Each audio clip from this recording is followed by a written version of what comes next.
Evangelist Kolenda, Yeah. the Bible tells us not to despise small beginnings.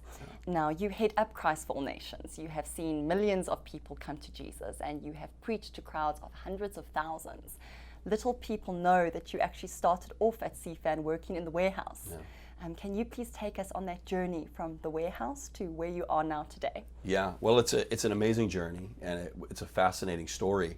Actually began when I was 16 years old.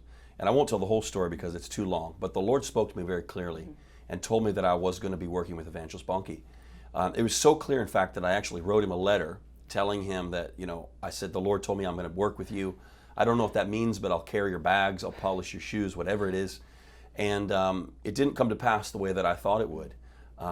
Many, many years later, I came to work for the ministry of Christ for All Nations.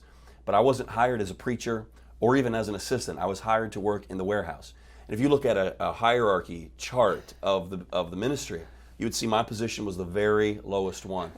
And in all honesty, I was very happy. And I felt privileged to be able to be part of a ministry that God was using to touch millions of lives. And I felt like it was the fulfillment of what the Lord had shown me when I was just a boy. And so I honored that, and I took that as something very serious, and I invested myself in it.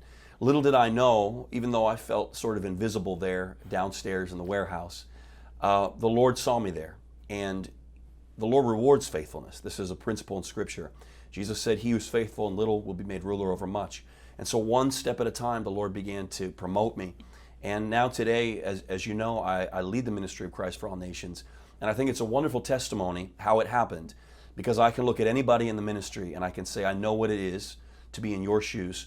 Anybody can start where I started, and the Lord can lift you up.